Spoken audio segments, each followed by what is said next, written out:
बिस्मिल्लाहिर्रहमानिर्रहीम। Unit 40 B used to मुकम्मल language course के लिए बराए मेहरबानी विजिट कीजिए मेरी वेबसाइट www.atzofinglish.com। आज के सबक में हम देखेंगे कि बी यूज्ड टू क्या होता है और साथ साथ हम फ़र्क देखेंगे यूज्ड टू और बी यूज्ड टू के दरमियान, और हम देखेंगे स्ट्रक्चर्स और साथ साथ short replies be used to के। तो शुरू करते हैं आज का सबक। Be used to is used to express that something is common for you and you're familiar with it. Be used to का इस्तेमाल अंग्रेज़ी ज़बान में तब होता है जब आप ये बताना चाहें कि कोई चीज़ आपके लिए नई नहीं है, यानी आप उसके बारे में बहुत अच्छी तरीके से जानते हैं और आप उससे अच्छी तरीके से वाकफियत रखते हैं और आपको उसके बारे में बहुत अच्छी तरीके से मालूमात हासिल है। तो यानी कि जब आप ये बताना चाहें कि कोई चीज़ आपके लिए अजीब नहीं है बल्कि वो आपके लिए बिल्कुल आम चीज़ है और आप उसके बारे में बहुत अच्छी तरीके से जानते हैं, तो आप इस्तेमाल करेंगे उस वक्त बी यूज्ड टू। मिसाल के तौर पर I am used to horses.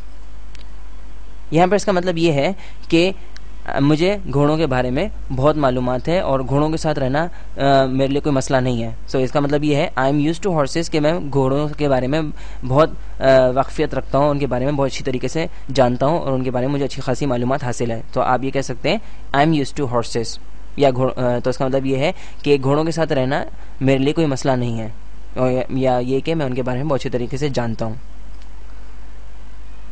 Another example, दूसरी मिसाल में डालते हैं I am used to driving cars. इसका मतलब ये है कि गाड़ी चलाना मेरे लिए कोई मसले की बात नहीं है और मैं गाड़ी चलाने से बहुत अच्छी तरीके से वाकिफ़ हूँ कि गाड़ी किस तरह चलाई जाती है, ये मैं अच्छी तरीके से जानता हूँ। तो मुझे गाड़ी चलाना मेरे लिए कोई मसला नहीं है, ये मेरे लिए बहुत आसान चीज़ है।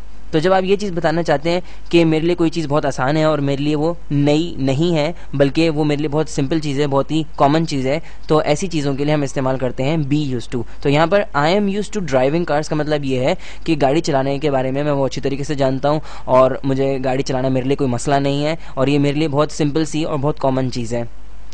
अब यहाँ पर फ़र्क क्या आता है अंग्रेज़ी ज़बान का और उर्दू ज़बान का, कि अंग्रेज़ी ज़बान में तो आप देख रहे हैं कि बी यूज्ड टू का हम वर्ब फ्रेज़ यानी कि बी यूज्ड टू स्ट्रक्चर इस्तेमाल कर रहे हैं, और उर्दू ज़बान के अंदर ऐसा कोई लफ्ज़ नहीं है, ऐसी कोई ख़ास यानी चीज़ नहीं है जिसको हम इस्तेमाल करके अपनी वाकफियत का इज़हार कर सकें। हम यही उर्दू में हमारे पास चीज़ें हैं कि भाई मैं किसी चीज़ के बारे में बहुत अच्छी तरीके से जानता हूँ या मुझे इसके बारे में बहुत सारी मालूमात है या मैं इस चीज़ के बारे में बहुत वाकफियत रखता हूँ। ये मुख्तलिफ जुमले जो हैं हम इस्तेमाल करते हैं उर्दू ज़बान में जब हम बताना चाहते हैं कि हमें किसी चीज़ के बारे में बहुत सारी मालूमात है।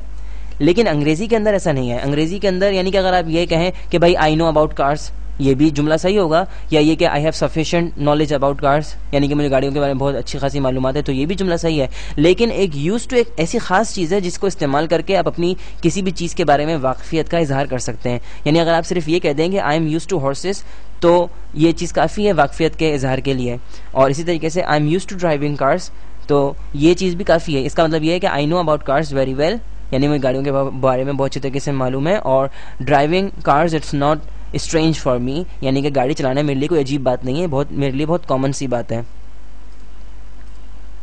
अब हम फ़र्क देखेंगे यूज्ड टू और बी यूज्ड टू का।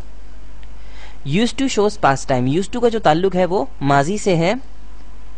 आई used to play cricket showing a past habit. जब आपको मालूम है हम इससे पिछले ट्यूटोरियल्स के अंदर यूज टू कर चुके हैं, खैर वही मैं फ़र्क बताने की यहाँ पे कोशिश कर रहा हूँ कि यूज टू और बी यूज टू के अंदर क्या फ़र्क है। यूज टू जो है वो माजी से ताल्लुक़ रखता है और ये माजी की आदतों को और जो रिपीटेड एक्शंस हैं या माजी की हालत को ज़ाहिर करता है और इसका ताल्लुक मुकम्मल तौर पर माजी से होता है। जबकि बी यूज टू जो है वो प्रेजेंट टाइम को ज़ाहिर करता है। मिसाल के तौर पर I am use to playing cricket showing present familiarity, यानी कि क्रिकेट खेलना मेरे लिए कोई मसले की बात नहीं है और मैं क्रिकेट खेलने से बहुत अच्छी तरीके से वाकिफ़ हूँ और मैं इसके बारे में मुझे बहुत वाकफियत है, मेरे लिए कोई मसले की बात नहीं है, मेरे लिए कोई नई चीज़ नहीं क्रिकेट खेलना। तो दोनों के अंदर बहुत बड़ा फ़र्क है। अपेरेंस वाइज तो फ़र्क इतना नज़र नहीं आ रहा, सिर्फ बी का फ़र्क है, यानी कि उसमें बी मौजूद नहीं और उसमें बी मौजूद है, लेकिन दोनों के अंदर ज़मीन आसमान का फ़र्क है कि यूज़ टू जो है वो माजी की आदतों को ज़ाहिर करता है, हैबिट को ज़ाहिर करता है, माजी के रिपीटेड एक्शंस को ज़ाहिर करता है, लेकिन बी यूज़ टू जो है वो प्रेजेंट टाइम को ज़ाहिर करता है, प्रेजेंट फेमिलियरिटी को, यानी कि जो चीज़ वो जिन चीज़ों से आप वाकफियत रखते हैं और माजी प्रेजेंट के अंदर आप जिन चीज़ों के बारे में बहुत अच्छी तरीके से जानते हैं और वो चीज़ें आपके लिए नई नहीं हैं और उनके बारे में आप बहुत अच्छी तरीके से मालूमात रखते हैं, तो ऐसी चीज़ों के लिए हम बी यूज़ टू का इस्तेमाल करते हैं। अब हम देखेंगे be use to with objects and actions. हम देखेंगे एक्शंस के साथ और ऑब्जेक्ट्स के साथ बी यूज टू किस तरह इस्तेमाल किया जाता है। मिसाल के तौर पर I am used to cars. Here I am not talking about any action। यहाँ पर कि मैं किसी एक्शन की बात नहीं कर रहा, यहाँ पर मैं सिर्फ एक ऑब्जेक्ट यानी कि कार की बात कर रहा हूँ कि I am use to cars, यानी कि गाड़ियाँ मेरे लिए नई नहीं है, मैं गाड़ियों के बारे में मैं बहुत वाकफियत रखता हूँ और गाड़ियों से मैं बहुत अच्छी तरीके से वाकिफ़ हूँ। दूसरी मिसाल देखिए, I am use to driving cars. यहाँ पर मैं ड्राइविंग एक्शन की बात कर रहा हूँ, ड्राइविंग कार्स यानी कि गाड़ी चलाने की बात कर रहा हूँ। पहले जुमले में मैं सिर्फ कार्स की बात कर रहा हूँ जो कि एक ऑब्जेक्ट है, लेकिन दूसरे जुमले में मैं ड्राइविंग कार्स की बात कर रहा हूँ, यानी I am use to driving cars. ऊपर वाले जुमले में I am use to cars, इसका मतलब है गाड़ियाँ मेरे लिए कोई नई चीज़ नहीं है, गाड़ियों के बारे में बहुत अच्छी तरीके से जानता हूँ। लेकिन दूसरे जुमले में आप कह रहे हैं कि I am use to driving cars, यानी कि मैं गाड़ी चलाना मेरे लिए कोई मसले की बात नहीं है और गाड़ी चलाना मेरे लिए बहुत ईजी है और मैं इस चीज़ से बहुत अच्छी तरीके से वाकफियत रखता हूँ। तो यहाँ पे देख रहे हैं कि हम एक्शन की बात कर रहे हैं। ड्राइविंग जो है एक एक्शन है, एक एक्शन का नाम है ड्राइविंग, और ऊपर कोई एक्शन नहीं है, ऊपर हम सिर्फ ऑब्जेक्ट इस्तेमाल कर रहे हैं और दूसरे जुमले में हम एक्शन इस्तेमाल कर रहे हैं यानी कि ड्राइविंग। अब हम स्ट्रक्चर्स के ऊपर नजर डालेंगे। सबसे पहले affirmative structure, subject plus be use to plus gerund. अच्छा जी, अब सबसे पहले मैं आपको जेरेंड बताऊंगी जेरेंड क्या होता है।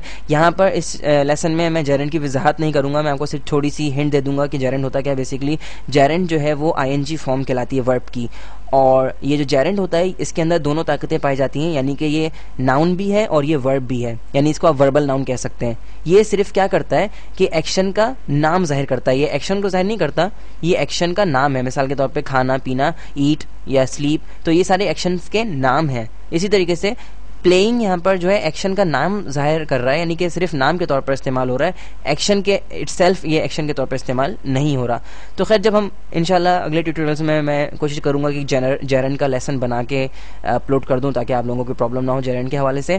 खैर अभी सिर्फ इतना जहन में रखें कि जेरेंड वर्ब की आईएनजी फॉर्म को जेरेंड कहते हैं, ठीक है, और ये वर्बल नाउन होता है, यानी कि ये वर्ब भी है और ये नाउन भी है। दूसरे अल्फाज में हम सिर्फ एक्शन के नाम के लिए जेरेंड इस्तेमाल करते हैं। खैर, तो subject plus be use to plus gerund. I am use to playing hockey, I am use to skating. अब हम देखेंगे subject plus be use to plus object, यानी कि अब ये ऑब्जेक्ट का स्ट्रक्चर है कि ऑब्जेक्ट के साथ बी यूज टू किस तरीके से इस्तेमाल होता है। She is use to cold weather, he is use to cars. Negative structure, subject plus be plus not plus used to plus gerund. I'm not used to playing hockey, I'm not used to skating. Subject plus be plus not plus used to plus object. She's not used to cold weather, he's not used to cars. Interrogative structure, be plus subject plus used to plus gerund. Are you used to playing hockey, are you used to skating. Be plus subject plus used to plus object. Is she used to cold weather, is he used to cars. अब हम मुख्तसर जवाबात पे नजर डालेंगे, यानी कि short replies किस तरीके से होते हैं बी यूज टू में। A, are you use to playing cricket playing hockey. B, yes I am. तो यहाँ पर आप देख रहे हैं कि हमने सिर्फ कितना कह दिया, यस आई एम, हमने यानी पूरा जुमला इस्तेमाल नहीं किया, yes I am use to playing hockey, हमने सिर्फ इतना कह दिया यस आई एम। अगर आप पूरा जुमला कहेंगे तो वो शॉर्ट रिप्लाई नहीं होगा, वो बन जाएगा लॉन्ग रिप्लाई। तो शॉर्ट रिप्लाई जो है बहुत अच्छी चीज़ है अंग्रेजी ज़बान में, और मैं आपको यही कहूँगा कि आप शॉर्ट रिप्लाई ज़रूर इस्तेमाल किया करें। C, are you use to cats. D, no I am not. Ali, is she use to parties. Sara, no she isn't. अगर आपको ये ट्यूटोरियल पसंद आया तो बराए मेहरबानी ज़रूर रेट कीजिएगा इस वीडियो को, और एक्सरसाइज सॉल्व करना बिल्कुल भी मत भूलिएगा। To solve exercise please visit my website www.atozofenglish.com। और मैं हूँ फैसल समीउल्लाह। इंशाल्लाह आपसे अगले ट्यूटोरियल में बहुत जल्द मुलाकात होगी, और अगर आपको कोई चीज़ समझ में ना आए तो ज़रूर कमेंट्स लिखा करें और मुझको मैसेज किया करें ताकि मैं अगले ट्यूटोरियल्स में आपकी वो प्रॉब्लम को सॉल्व कर सकूं। तब तक के लिए अल्लाह हाफ़िज़, इंशाल्लाह फिर मुलाकात होगी।